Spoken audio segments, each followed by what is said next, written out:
Magandang araw sa aking mga minamahal na mga taga-Obando. Kumuli pong nagbabalik upang maglingkuran sa aking mahal na bayan, ang bayan ng Obando. Hayaan niyo pong ipakilala ko sa inyo ang aking sarili. Ako po si Jocelyn Gutierrez Garcia, na anak ni Dr. Romeo J. Gutierrez na isang dentista at nanungkulang mayor ng Obando, at ni Ginang Fe Santiago Gutierrez na may 13 anak.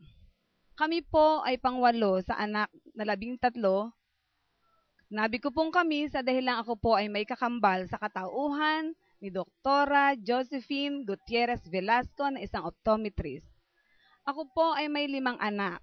Si Leo na isang dentist student, si Cheska na kagagraduate lang po ng magna cum laude, si EG at ang 2 kong elementaryong anak, si Tricia at si Lester. Ang aking pong asawa ay isang konsignataryo na si Opet Garcia.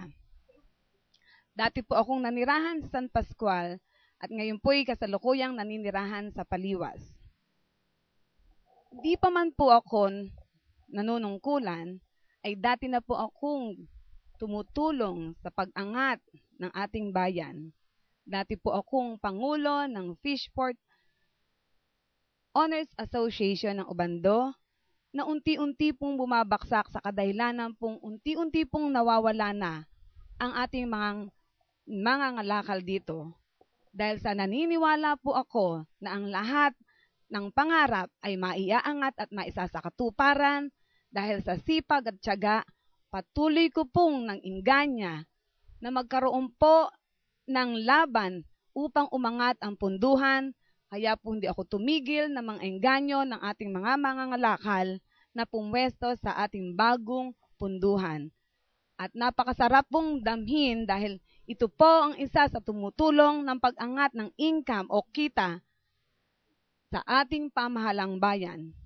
Naging pangulo din po ako ng Market Vendors Association na talaga pong sa akin po naggaling o minungkahi na magkaroon ng tiyangge sa dahilang gusto po namin maiangat ang kita ng palengke upang ating pong magampanan lalo ang mga pangarap para maiangat natin ang bayan ng Obando. Dahil dito, ang tiyangge ay naging malaking tulong upang madagdagan ang income o kita ng bayan ng Obando. Dati po akong naging pangulo din po ng kooperatiba na siya pong tumulong sa ating maraming mamamayan na magkaroon ng trabaho dahil ang livelihood program po na naging proyekto po ng inyong lingkod ang siyang nag-angat at nagbigay sa maraming kababaihan at kabataan na magkaroon ng negosyo sa tulong po ng aming microfinance na walang tubo po kundi binigyan ng kapital upang mag-umpisa sa kanilang mga negosyo. Ang inyo pong lingkod ay marami ng inakdang mga kautosang bayan.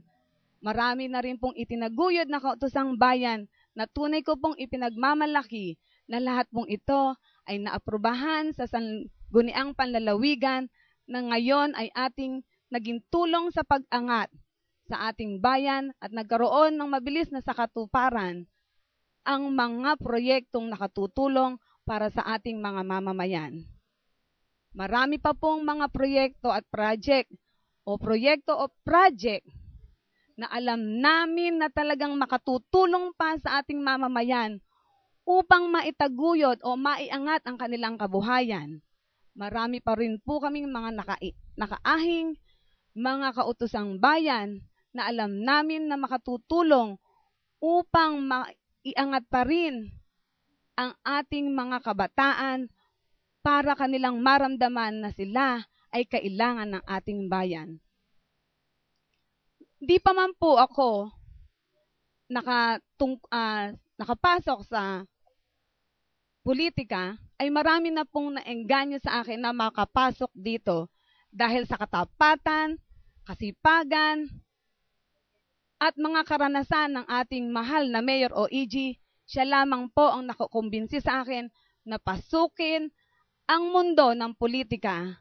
Sa maikling panahon naming pagsasama, ramdam na ramdam ko po lahat ito na talaga pong naisakatuparan ng ito na sa maikling panahon At marami pa po kaming mga plano at proyektong nakaahin na alam namin na makakaangat pa sa bayan ng Ubando.